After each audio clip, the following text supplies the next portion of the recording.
Good morning student. आज हम कक्षा 7 के पाठ 1 भाषा और व्याकरण के बारे में पढ़ेंगे।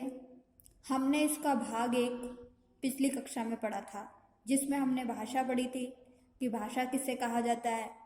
तो भाषा वह साधन है जिसके द्वारा हम अपने मन के भावों और विचारों को प्रकट करते तथा दूसरों के भावों और विचारों को समझते हैं, उसे भाषा कहते हैं। फिर हमने भाषा के भेद पढ़े थे। भाषा के 2 भेद होते हैं, मौखिक और लिखित। अपने मन के भावों को बोलकर बताना मौखिक भाषा, और अपने मन के भावों को लिखकर बताना या दूसरों के भावों को पढ़कर समझना लिखित भाषा कहलाती है। फिर हमने लिपि के बारे में पढ़ा था कि भाषा को लिखने के लिए जिन ध्वनि चिन्हों का प्रयोग किया जाता है उसे लिपि कहते हैं। अलग अलग भाषा की अलग अलग लिपि होती है, इसके बारे में हमने पढ़ा था। आज हम बोली और व्याकरण के बारे में पढ़ेंगे।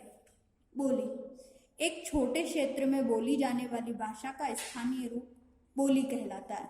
भारत में प्रत्येक 5-10 मील पर बोली के स्वरूप में परिवर्तन आ जाता है। बोली का कोई लिखित रूप नहीं होता, ना ही इसमें साहित्य की रचना होती है। एक भाषा के अंतर्गत कई बोलियां होती है। हिंदी भाषा की बोलियां में अवधी, ब्रज, भोजपुरी, कन्नौजी, छत्तीसगढ़ी, बुंदेलखंडी, खड़ी बोली, राजस्थानी, हरियाणवी आदि प्रमुख है। तो बोली किसे कहते हैं? जैसे भारत में अनेक प्रांत है, इतना बड़ा देश है, तो हर एक छोटे छोटे क्षेत्र में अलग अलग रूप में जो बोली बोले जाए, अलग अलग स्थानों पर जो शब्दों का प्रयोग किया जाता है, मन के भावों और विचारों को प्रकट किया जाता है छोटे छोटे क्षेत्रों में अपनी ही भाषा में, उसे बोली कहते हैं। और उसमें किसी साहित्य की रचना नहीं होती, यानी कि कोई कविता नहीं लिखी जा सकती है, उसमें हम लेख नहीं लिख सकते, वो बोली कहलाती है। और हमारी हिंदी भाषा की भी अनेक बोलियां हैं। व्याकरण व्याकरण शब्द वी प्लस आ प्लस करण से मिलकर बना है, जिसका अर्थ है भली भांति समझाना। व्याकरण में भाषा को नियमित और व्यवस्थित बनाने के नियम होते हैं। इससे भाषा प्रयोग में एक रूपता बनी रहती है। व्याकरण का काम भाषा को संवारना, सुधारना तथा भाषा की शुद्ध रूप को प्रस्तुत करना है। व्याकरण वह शास्त्र है जिससे भाषा की शुद्ध रूप और प्रयोग का ज्ञान होता है।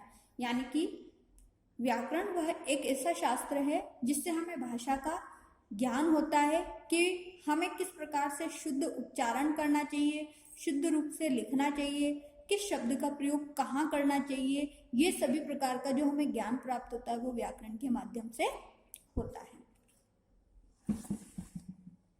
व्याकरण के अंग व्याकरण के प्रमुख 3 अंग होते हैं। वर्ण विचार, इसके अंतर्गत वर्णों के आकार, उच्चारण, उत्पत्ति आदि पर विचार किया जाता है। और वर्ण वह शब्द भाषा की सबसे छोटी इकाई होती है जिसके टुकड़े नहीं किए जाते। और नंबर 2 शब्द विचार, इसमें शब्दों के रूप, उसके भेद, उत्पत्ति, रचना, बनावट आदि पर विचार किया जाता है। यानी कि शब्दों का निर्माण कैसे हुआ, उनकी रचना कैसे हुई, इसके बारे में हम देखते हैं। जो वर्णों के मेल से शब्दों का निर्माण होता है।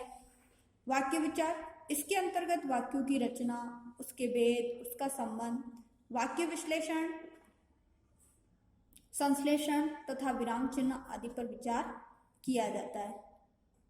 तो भाषा के ये 3 अंग हैं, वर्ण विचार, शब्द विचार, वाक्य विचार। वाक्य शब्दों के मेल से 2 या 2 से अधिक शब्दों के मेल से क्या बनाया जाता है? वाक्य बनाया जाता है। और वाक्य विचार के अंतर्गत हम वाक्य के भेद पढ़ते हैं, उनको किस प्रकार से जोड़ा जाता है, वाक्यों के टुकड़े किस प्रकार से किए जाते हैं, ये सभी वाक्य विचार में हम पढ़ते हैं। साहित्य शब्द सधन हित से बना है, जिसका अर्थ है हित करने वाला, अर्थात ऐसी रचना जिससे जो समाज का हित करे उसे साहित्य कहते हैं। दूसरे शब्दों में ज्ञान का वह संचित कोश जो ज्ञान तथा आनंद दे उसे साहित्य कहते हैं। समाज की राजनीतिक, धार्मिक, सामाजिक परिस्थितियां साहित्य को प्रभावित करती है, इसीलिए उसे समाज का दर्पण भी कहा जाता है। साहित्य के दो रूप होते हैं, गद्य और पद्य। हम कभी कहानी पढ़ते हैं तो कभी कविता पढ़ते हैं, तो इनकी जो रचनाएं होती हैं वो साहित्य में होती है।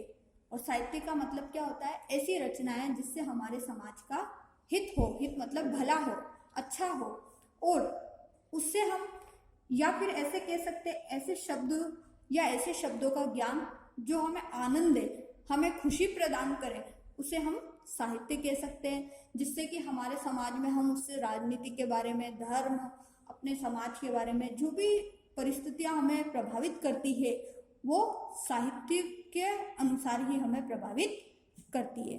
हिंदी भाषा, हिंदी हमारे देश की प्रमुख भाषा है। 14 सितंबर 1949 को भारत सरकार ने इसे राजभाषा के रूप में स्वीकार किया, इसलिए प्रतिवर्ष 14 सितंबर हिंदी दिवस के रूप में मनाया जाता है। हिंदी के साथ साथ संविधान में कई अन्य भाषाओं को भी मान्यता दी गई। ये भाषाएं हैं संस्कृत, गुजराती, पंजाबी, कश्मीरी, मराठी, मलयालम, कन्नड़, बांग्ला, असमिया, तमिल, तेलुगु, मणिपुरी, सिंधी, कोंकणी, उड़िया, नेपाली और उर्दू। हिंदी की अनेक बोलियां उपभाषा का दर्जा प्राप्त कर चुकी है, जैसे पश्चिमी हिंदी, पूर्वी हिंदी, राजस्थानी, बिहारी, पहाड़ी आदि। आज संपूर्ण भारत में संपर्क भाषा, राज्य भाषा, राष्ट्रभाषा, मातृभाषा और राजभाषा आदि अनेक रूपों में हिंदी का प्रयोग हो रहा है। तो जो हिंदी को राजभाषा के रूप में स्वीकारा गया है वो हमारे देश में 14 सितंबर 1949 को स्वीकारा गया है। प्रत्येक 14 सितंबर को हम हिंदी दिवस के रूप में मनाते हैं। इसकी कई बोलियां भी हैं, उपभाषा भी है। तो प्रत्येक प्रांत में अलग अलग भाषाओं का प्रयोग होता है और भारत के ऐसे कई राज्य हैं जिसमें हिंदी भाषा का प्रयोग होता है। तो आज मैंने जो पढ़ाया है उसको आप ध्यान से पढ़िए और प्रश्न संख्या 1 से 4 तक इन सभी प्रश्नों के आप उत्तर पढ़ाए गए पाठ में ढूंढिए।